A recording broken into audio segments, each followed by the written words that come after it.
نحمده ونصلي على رسوله الكريم اما بعد فاعوذ بالله من الشيطان الرجيم بسم الله الرحمن الرحيم رب اشرح لي صدري ويسر لي امري واحلل عقدة من لساني يفقهوا قولي۔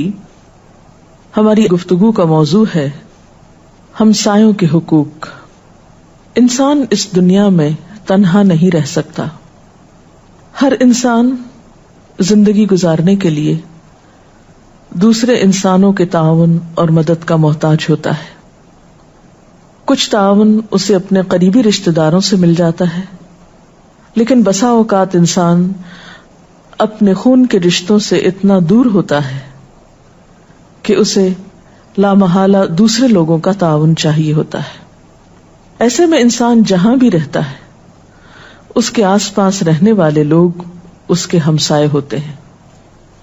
گویا کوئی بھی دو شخص یا اس سے زیادہ جو ایک دوسرے کے قریب رہتے بستے ہوں، وہ آپس میں ہمسائیگی کے رشتے میں پروئے ہوئے ہوتے ہیں۔ یہ ہمسائیگی گھر میں بھی ہو سکتی ہے۔ انسان جہاں رہتا ہے اس کا گھر ہے، تو اس کے دائیں بائیں آگے پیچھے رہنے والے لوگ، اور جیسا کہ ایک حدیث سے ہمیں حق ہمسائیگی 40 گھروں تک ہوتا ہے، اس بات کا پتہ چلتا ہے۔ اسی طرح یہ ہمسائیگی جہاں انسان کام کرتا ہے، یعنی ورک پلیس، اس میں اس کے آس پاس کام کرنے والے، یا اگر انسان کہیں پڑھتا ہے یا کہیں بھی انسانوں کے بیچ میں رہتا ہے، تو جن لوگوں کے ساتھ اس کا میل جول ہوتا ہے، ان کے ساتھ وہ مل جل کر مختلف کام کرتا ہے، کوئی کام کاروبار کرتا ہے، وہ سب اس کے ہمسائے ہوتے ہیں۔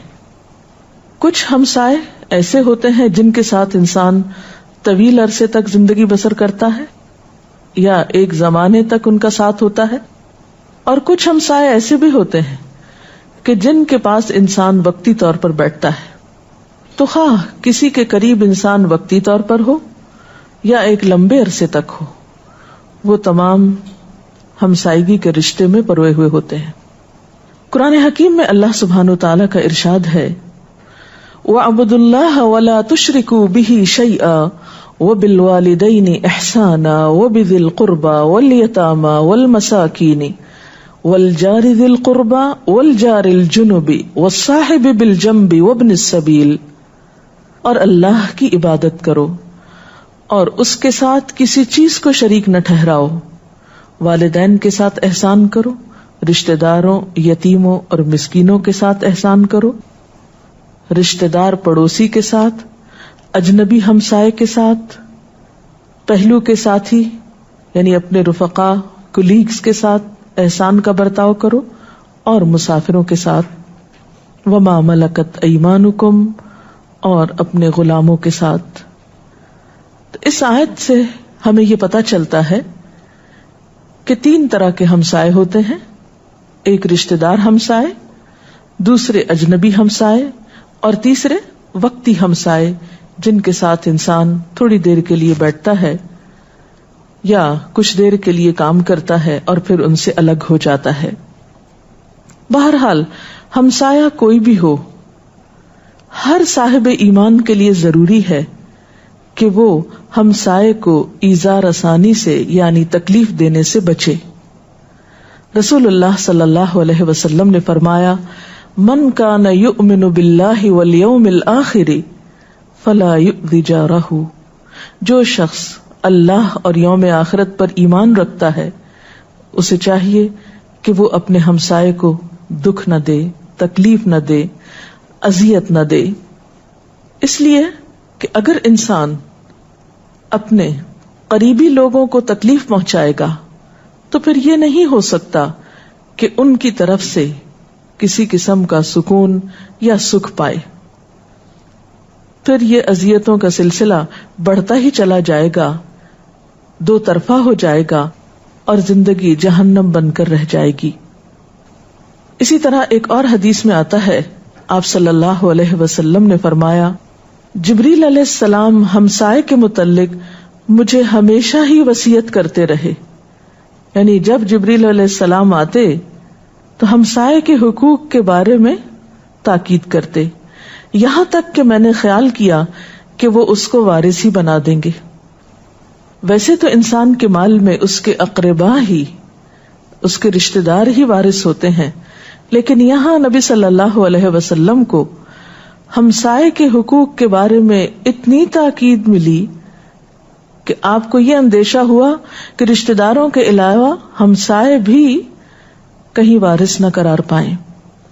اسی طرح آپ صلی اللہ علیہ وسلم نے متعدد احادیث میں اس بات کی تاکید فرمائی ہے کہ ہمسائے کے ساتھ اچھا سلوک کیا جائے۔ آپ نے اس شخص کو مومن ہی نہیں قرار دیا جو ہمسائے کو تکلیف دینے سے باز نہ آئے۔ حضرت ابو ہریرہ سے روایت ہے کہ آپ صلی اللہ علیہ وسلم نے فرمایا، اللہ کی قسم وہ شخص مومن نہیں ہے، اللہ کی قسم وہ مومن نہیں ہے، اللہ کی قسم وہ مومن نہیں ہے۔ 3 بار آپ نے قسم کھا کر یہ بات فرمائی۔ یہ میری بات نہیں، آپ کی بات نہیں، عام انسانوں کی بات نہیں، رسول اللہ صلی اللہ علیہ وسلم کی بات ہے کہ وہ شخص مومن ہی نہیں۔ سوال کیا گیا، اے اللہ کے رسول صلی اللہ علیہ وسلم، کون مومن نہیں، کس کا ایمان نہیں؟ آپ نے فرمایا، وہ شخص کہ اس کے پڑوسی اس کی شرارتوں سے محفوظ نہیں، یعنی وہ کسی نہ کسی طریقے سے اپنے ہمسایوں کو تکلیف پہنچاتا رہتا ہے، ان کے لیے مصیبت کھڑی کرتا رہتا ہے۔ بخاری اور مسلم کی یہ روایت ہے، اور مسلم کی روایت میں آتا ہے کہ وہ شخص جنت میں نہیں داخل ہوگا جس کے پڑوسی اس کے شرارتوں سے محفوظ نہ ہوں گے، کیونکہ ایسی فطرت اور ایسی شخصیت والا انسان یا ایسی عادات والا انسان اگر جنت میں داخل کر بھی دیا جائے تو وہ وہاں بھی اپنے ہمسایوں کو ستانے لگے گا، کیونکہ دنیا میں اس نے اپنی نیچر اور فطرت بدلی ہی نہیں، اس نے اپنے ساتھ کوئی مجاہدہ کیا ہی نہیں، کوشش کی ہی نہیں کہ اپنی اصلاح کرے اور بری عادتوں کو اپنے سے دور کرے، لہٰذا اس کی یہ بری عادتیں اگر اس کے ساتھ ہی ختم ہوئی تو پھر قیامت کے دن جنت میں جانے کے لائق نہ رہے گا۔ اسی طرح ایک اور حدیث میں آتا ہے، رسول اللہ صلی اللہ علیہ وسلم نے فرمایا، اللہ کے ہاں بہتر دوست وہ ہیں جو اپنے دوست کے ساتھ خیر خواہی کریں، یعنی اچھے دوست کی بھی پہچان بتائی آپ نے، اور اللہ کے نزدیک بہترین پڑوسی وہ ہیں جو اپنے ہمسائے کے ساتھ خیر خواہی کریں۔ گویا ہمسایوں کے لیے خیر خواہی کے جذبات کا ہونا بے حد ضروری ہے۔ خیر خواہی کے جذبات سے انسان کس کس طرح ان کا خیال رکھ سکتا ہے، کن کن معاملات میں ان کی خبر گیری کرنا ضروری ہے، اس بارے میں بھی آپ صلی اللہ علیہ وسلم نے ہمیں کچھ تعلیمات دی ہیں۔ حضرت ابو ہریرہ رضی اللہ تعالی عنہ بیان کرتے ہیں کہ رسول اللہ صلی اللہ علیہ وسلم نے فرمایا کہ اے مسلمان عورتوں، خاص طور پر خواتین کو خطاب کر کے فرمایا کہ اپنی پڑوسن کے لیے کوئی چیز حقیر نہ سمجھو۔ اے مسلمان عورتوں، اپنی پڑوسن کو یعنی ہدیہ بھیجنے کے لیے کسی چیز کو چھوٹا نہ سمجھو، اگرچہ بکری کا ایک کھر ہی ہدیہ بھیجنے کے لیے کیوں نہ ہو، یعنی کوئی بڑی چیز نہیں بھی ہے گھر میں، کوئی معمولی چیز بھی ہے تو اس میں بھی پڑوسی کو یاد رکھو۔ گویا پڑوسی کے ساتھ نعمتوں کو شیئر کرو، اپنی نعمتوں میں ان کو بھی شریک کرو، زیادہ ہوں یا کم، بہت ہوں یا تھوڑی ہوں۔ اسی طرح ایک اور حدیث میں آتا ہے، حضرت ابو ذر رضی اللہ تعالی عنہ بیان کرتے ہیں، رسول اللہ صلی اللہ علیہ وسلم نے فرمایا کہ اے ابو ذر، جب تو شوربہ پکائے تو اس میں پانی زیادہ ڈالا کر اور اپنے پڑوسیوں کا خیال رکھ۔ گویا پڑوسیوں کو جو ہدیہ بھیجا جا سکتا ہے اس میں سے بہترین ہدیہ کھانا ہے۔ عام طور پر ہم سمجھتے ہیں کہ ہمارا کھانا شاید ہمارے اپنے لیے کافی نہ ہو، تو فرمایا کہ اس کھانے کی مقدار بڑھا لو پانی ڈال کر، لیکن پڑوسی کا خیال رکھو، کیونکہ وہ شخص مومن نہیں جو خود تو پیٹ بھر کے کھانا کھا لے اور اس کے پڑوسی بھوکے رہ جائیں۔ مسلم کی روایت میں آتا ہے، حضرت ابو ذر کہتے ہیں کہ میرے دوست رسول اللہ صلی اللہ علیہ وسلم نے مجھے تاکید کی کہ جب تو شوربہ پکائے تو اس میں پانی زیادہ ڈال دو، پھر اپنے پڑوسیوں کے گھر والوں کا خیال رکھو اور ان کو اس سے اچھے انداز کے ساتھ دیا کرو، یعنی معمولی چیز بھی بھیجو تو عزت و احترام اور اکرام کے ساتھ، کیونکہ بسا اوقات انسان دوسرے کے ساتھ جب احسان کا معاملہ کرتا ہے تو احسان جتانا بھی شروع کر دیتا ہے، یا پھر احسان کرنے کے بعد احسان کی توقع رکھتا ہے، یا پھر اس احسان کا تذکرہ لوگوں کے بیچ میں کرتا رہتا ہے. ایسے تمام چیزیں دوسرے کو اذیت پہنچانے میں شامل ہوتی ہیں، اس لیے ان سے بچنا بے حد ضروری ہے. اسی طرح صرف خیرخواہی میں کھانا بھیجنا یا کچھ ہدیہ بھیجنا ہی نہیں، بلکہ پڑوسی بعض اوقات چھوٹی چھوٹی چیزوں کے ضرورت مند ہوتے ہیں. مثلاً ایک حدیث سے پتہ چلتا ہے، آپ نے فرمایا کوئی پڑوسی اپنے پڑوسی کو اپنی دیوار پر لکڑی گاڑنے سے منع نہ کرے. ایک اور روایت میں آتا کھونٹی گاڑنے سے منع نہ کرے. حضرت ابو ہریرہ فرمایا کرتے، میں محسوس کرتا ہوں کہ تم اس سے اعراض کر رہے ہو، یعنی میں تمہیں نبی صلی اللہ علیہ وسلم کی حدیث سنا رہا ہوں اور تم لوگ ماننے میں مشکل کر رہے ہو، یا ماننا تمہیں اس وقت مشکل لگ رہا ہے. تو اللہ کی قسم میں اس مسئلے کو تم پر مسلط کر کے رہوں گا، یعنی تم سے منوا کے رہوں گا، کیونکہ یہ نبی صلی اللہ علیہ وسلم کی تاکید ہے. عموماً ایسا ہوتا ہے کہ جب ایک ہمسایہ مکان تعمیر کرنے لگتا ہے تو اسے بعض اوقات دوسرے کی دیوار پر کچھ رکھنے کی ضرورت پیش آتی ہے، کہیں کیل گاڑنے کی ضرورت پیش آتی ہے، کہیں کسی اور طرح دوسرے کی مدد درکار ہوتی ہے. تو ایسے تمام مواقع پر دوسرے کے لیے سہولت پیدا کرنا، اس کی مدد کرنا، اس کی ضرورت کو پورا کرنا، یہ مسلمان کا حق ہے. اور ایسے مواقع پر دل تنگ نہیں ہونا چاہیے، بلکہ آگے بڑھ کر دوسرے کی مدد کی جانی چاہیے، کیونکہ آج اگر کوئی دوسرا شخص مدد کا محتاج ہے تو کل اسی مدد کے محتاج ہم خود بھی ہو سکتے ہیں. اور جب تک انسان قربانی کی سطح پر دوسرے کا خیال نہ رکھے، اس وقت تک حالات میں خوشگواری ہو نہیں سکتی، کیونکہ بسا اوقات انسان کو اپنی ضرورت پیچھے رکھ کر، اپنی سہولت پیچھے رکھ کر دوسرے کے لیے سہولت پیدا کرنا ہوتی ہے. اسی طرح ایک اور موقع پر ہم دیکھتے ہیں کہ آپ صلی اللہ علیہ وسلم وضو فرما رہے تھے. صحابہ کرام بہت شوق اور محبت میں آپ کی وضو کا پانی لے کر اپنے جسم پر تبرکن مل رہے تھے. جب آپ نے دیکھا کہ صحابہ کرام بہت شوق ذوق سے ایک دوسرے سے اس عمل میں آگے بڑھنے کی کوشش کر رہے ہیں، تو آپ نے اس موقع پر انہیں ایک نصیحت فرمائی. اور وہ کیا تھی؟ آپ نے فرمایا جسے یہ بات بھلی معلوم ہو کہ وہ اللہ اور رسول صلی اللہ علیہ وسلم کو دوست رکھے، یعنی ان سے محبت کرے، تو اسے چاہیے کہ جب بولے تو سچ بولے. یعنی محبت کا تقاضا صرف اتنا نہیں کہ تم پانی لے کر آپ کے وضو کا اپنے جسم پر مل لو، بلکہ محبت کا تقاضا کیا ہے کہ آپ کی امت کا فرد ہونے کے ناطے سے جب بات کرو تو سچ بولو، اور جب لوگ اس کا اعتبار کر کے اپنی امانت اس کے پاس رکھیں تو وہ خیانت نہ کرے، اور اپنے پڑوسیوں کے ساتھ اچھا برتاؤ کرے. اس میں آپ صلی اللہ علیہ وسلم کی تربیت کا انداز بھی پتہ چلتا ہے کہ جب لوگوں کے اندر ایک شوق اور جذبہ ہو نبی صلی اللہ علیہ وسلم کی محبت کے اظہار کا کوئی طریقہ ان کے اندر نظر آتا ہو تو اس کو موڑ دینا چاہیے انہی کے اخلاق کی بہتری اور انہی کے اچھے عمل کی طرف، کیونکہ قیامت کے دن نبی صلی اللہ علیہ وسلم کی خوشنودی اسی بات میں ہوگی کہ ہم ان کی پیروی کتنی کرتے ہیں. ایک شخص اگر بظاہر آپ کا نام محبت سے لیتا ہے لیکن آپ کی کوئی بات نہیں مانتا تو یہ محبت کس قسم کی محبت ہے؟ اور آخر میں آپ ہی کی ایک اور حدیث مبارکہ کہ آپ صلی اللہ علیہ وسلم کے سامنے ایک خاتون کا ذکر کیا گیا کہ جو بہت نماز پڑھتی تھی، صدقہ خیرات کرتی تھی، لیکن اپنے ہمسایوں کو اذیت دیتی تھی. اپنے ہمسایوں کے لیے دکھ دینے کا سبب تھی. تو لوگوں نے پوچھا کہ اس کا انجام کیا ہوگا؟ آپ نے فرمایا وہ دوزخ میں ہے. اور دوسری خاتون جو فرض نمازیں تو ادا کرتی تھی لیکن اپنی ذات سے کسی کو دکھ نہیں دیتی تھی، جب اس کے انجام کے بارے میں پوچھا گیا تو آپ نے فرمایا وہ جنت میں ہوگی.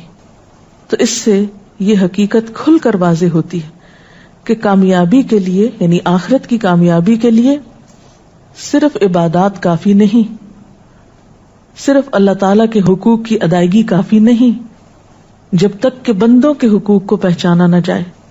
اور بندوں کے حقوق میں اہم ترین حق یہ ہے کہ ہم انہیں اپنی اذیت اور دکھ سے بچائیں. ساری عبادات ضائع ہو سکتی ہیں اگر ہم بندوں کے لیے سکون کا نہیں دکھ کا سبب ہوں. اللہ تعالیٰ ہمیں اس سے محفوظ رکھے اور ہمیں انسانوں کی قدردانی کرنا سکھائے اور ان کی خیر خواہی عطا کرے. اس سلسلے میں اگر کوئی سوال ہو آپ کے ذہن میں تو آپ کر سکتے ہیں. پڑوسی بچوں کے ساتھ اچھے سلوک میں کیا کیا باتیں آتی ہیں؟ پڑوسی بچوں کے ساتھ مل کر کھیلنا بھی چاہیے، ان کے ساتھ اپنی چیزیں بھی شیئر کرنا چاہیے، لڑائی جھگڑے سے بچنا چاہیے. اور اسی طرح جب آپ لوگ مل کر گھر سے باہر جیسے کھیل رہے ہوں تو اس وقت جو لوگ راستہ چل رہے ہیں ان کو سلام کرنا چاہیے، کسی کا مذاق پھر نہیں اڑانا چاہیے. پھر اسی طرح یہ ہے کہ پڑوسی بچوں میں جو آپ کے کلاس میں اسکول میں بچے ہیں وہ بھی آ جاتے ہیں جن کی سیٹ آپ کے ساتھ ہوتی یا آگے پیچھے ہوتی، تو اگر ان میں سے کسی کی پینسل گم گئی یا کوئی چیز ان کے پاس نہیں ہے یا اگر کوئی بچہ ایبسنٹ ہو گیا ہے تو اس کو ہوم ورک بتانا چاہیے، کلاس میں کسی چیز کی ضرورت ہے تو شیئر کرنا چاہیے. ٹھیک ہے نا؟ میڈم اگر آپ کا نیکسٹ ڈور پڑوسی بہت دور کا بھی نہیں، ایک دیوار بیچ میں حائل ہے، اگر وہ لوگ آپ سے ملنا نہیں چاہتے، ایسا کوئی لڑائی جھگڑا کچھ بھی نہیں ہے، لیکن ان کی ایک عادت ہے کہ ان کے گھر میں بلا وجہ کوئی آئے نہ، خبر گیری نہ کی جائے، اگر کہیں جاتے ہیں تو نہیں پتا، کہیں آتے ہیں تو نہیں پتا، تو ہم کبھی کبھار تو انسان کا فرض ہے کہ ایک دوسرے کی خبر گیری کرے. تو اس سلسلے میں ہمیں کیا کرنا چاہیے؟ جاتے بھی اچھا نہیں لگتا کہ ان کو پتہ چلتا ہے کہ ان کو پسند نہیں آئی یہ بات ہمارا آنا، لیکن ہم تو اللہ کے لیے چلے ہی جاتے ہیں، تو ہمیں اس سلسلے میں کیا کرنا چاہیے؟ اس میں یہ ہے کہ کبھی کبھار کسی خوشی کے موقع پر، کسی اور ایسے موقع پر خبر گیری تو ضرور کرنی چاہیے، لیکن یہ ہے کہ اسی حد تک انسان دوسرے کے پاس بیٹھے یا جائے جتنا دوسرا برداشت کر سکے. ہو سکتا ہے ان کی کوئی خاص مجبوری ہو، کوئی خاص وجہ ہو، لیکن ایسا نہیں کہ بالکل انسان غافل ہو جائے، کیونکہ ہر انسان کے ساتھ دکھ سکھ، مشکل تنگی آسانی ہوتی ہے. حسن سلوک جاری رہنا چاہیے. میڈم اگر رشتہ دار پڑوسی کسی بھی وجہ سے آپ کو اذیت دیں تو آپ کا کیا ری ایکشن ہونا چاہیے؟ ان سے اعراض برتیں، اور اگر یہ بھی مشکل ہو تو کیا جواب دیں؟ کس قسم کا سلوک؟ اس میں کہ صبر سے کام لینا چاہیے، اور انسان اپنے رویے پر بھی غور کرے کہ آخر وہ کون سی چیز ہے جو دوسرے کو اریٹیٹ کر رہی ہے یا دوسرے کو اوفینڈ کر رہی ہے، اور ان چیزوں سے پھر پرہیز کرنا چاہیے. بعض اوقات انسان کے لیے صبر واقعی بہت مشکل ہوتا ہے، لیکن صبر کا اجر بے پناہ ہے. بعض دفعہ یہ ہوتا ہے کہ آس پڑوس میں جو محلے کے بچے ہوتے ہیں وہ شرارت کرتے ہوئے کبھی بیل بجا جاتے ہیں یا گاڑی کے ٹائر وہ کر جاتے ہیں تو اور شیشے توڑ دیتے ہیں کھیلتے ہوئے، شرارتاً یہ سب ہوتا ہے. تو اس صورت میں پڑوسیوں کے ساتھ کیا؟ اس صورت میں یہ ہے کہ سب بچوں کو آپ اکٹھا کیا کریں، ونس اے ویک ان کے ساتھ بیٹھ کر ان کو سٹوری ٹیلنگ کریں، کہانی سنائیں، ان کو اچھی اچھی باتیں بتائیں، ان کو پیار سے سمجھائیں. نبی صلی اللہ علیہ وسلم بچوں کو خود آگے بڑھ کر سلام کیا کرتے تھے اور ان کا ہر طرح سے خیال رکھتے تھے. تو انشاءاللہ تعالی آپ کا حسن سلوک، آپ کی محبت، آپ کی توجہ اور کیئر ان بچوں کے دلوں میں آپ کے لیے بہت قدردانی پیدا کر دے گی، اور وہ آپ کی بات پھر آسانی سے مانیں گے بھی. لیکن اگر آپ اس موقع پر ان کو ناراض ہوں گے، ڈانٹے ڈپٹیں گے، تو آپ نے دیکھا ہوگا کہ بچے ایک کان سے سنتے دوسرے سے نکال دیتے ہیں. لیکن محبت ایک ایسی چیز ہے جس کے بارے میں کہتے ہیں نا، محبت فاتح عالم، جس سے انسان ہر پتھر دل کو موم کر سکتا ہے. تو چھوٹے بچوں کے ساتھ شفقت و محبت کا معاملہ کریں اور انہیں اگنور بھی نہ کریں کہ ٹھیک ہے ہم صبر کرتے ہیں, وہ توڑ گئے کچھ تو توڑ دیں, نہیں, انہیں سمجھانا بھی لازم ہے. اسی کانٹیکسٹ میں مزید ایک سوال پوچھنا چاہوں گی. اکثر بڑے اچھے محلے اور ہمسائے ہوتے ہیں, لیکن بعض دفعہ آج کل والدین اتنی اچھی تربیت نہیں دے پاتے بچوں کو, اور آپس میں بچوں کی لڑائیاں ہو جاتی ہیں اور قابو سے نکل جاتی ہیں, اور وہ شکایتیں والدین تک پہنچتی ہیں, اور والدین بھی انوالو ہو جاتے ہیں. جی, اچھے بھلے ہمسائے محلے جو ہیں وہ آپس میں پریشانی اور لڑائی جھگڑے کا شکار ہو جاتے ہیں. وہ یہ دیکھ نہیں پاتے کہ کس کا قصور ہے, کیسے ہوا, بس ہمسایوں میں اختلافات اور پرابلمز کریٹ ہو جاتی ہیں جنہیں کبھی کبھی برج اپ کرنا بڑا مشکل لگتا ہے. اس کے بارے میں آپ کیا کہیں گی؟ اس کے بارے میں پھر میں یہی کہوں گی کہ کبھی کبھار, اور اگر ہو سکے تو ہفتے میں ایک بار ہمسایوں کے ساتھ مل بیٹھیں. اگر یہ ممکن نہ ہو تو کم از کم ان کے بچوں کو لے بیٹھیں اور ان کے ساتھ بات چیت کریں. جو مسائل آپ سمجھتے ہیں کہ ان بچوں کے اندر ہیں ان کی اصلاح کی فکر کریں, کیونکہ ہر مسلمان پر یہ ذمہ داری ہے کہ وہ نیکی کو عام کرے اور برائی سے روکے. اگر دوسروں کے اندر یہ احساس نہیں تو آپ کے اندر اگر خیرخواہی کے جذبات ہیں تو آپ اس چیز کا آغاز کیجئے, تو انشاءاللہ آپ دیکھیں گے کہ بہت جلد بچوں میں چینج آئے گا. آخر میں ایک حدیث سنانا چاہوں گی. حضرت عبداللہ بن مسعود بیان کرتے ہیں کہ ایک شخص نے آپ صلی اللہ علیہ وسلم کی خدمت میں عرض کیا, یا رسول اللہ صلی اللہ علیہ وسلم, مجھے اپنے برے عمل کا علم کیسے ہو سکتا ہے؟ آپ نے فرمایا کہ جب تو اپنے ہمسایوں کو کہتا ہوا سنے کہ تو نے اچھائی کی تو جان لے کہ تو اچھا ہے, اور جب تو انہیں کہتا ہوا سنے کہ تو نے برا کام کیا تو جان لے کہ بے شک تو نے برا کام کیا. یعنی تمہاری پہچان تمہارے ہمسایوں سے ہوگی کہ تم کس قسم کے انسان ہو. اپنے آپ کو تو ہر انسان اچھا ہی کہتا ہے, لیکن دیکھنے کی بات یہ ہے کہ اس کے ہمسائے اس کو کیا کہتے ہیں. ہم سب بھی اپنے آپ کو پہچانیں اور اپنی اصلاح کی فکر کریں. اللہ تعالی ہمیں بہترین انسان, بہترین مسلمان بنائے. وآخر دعوانا ان الحمد للہ رب العالمین.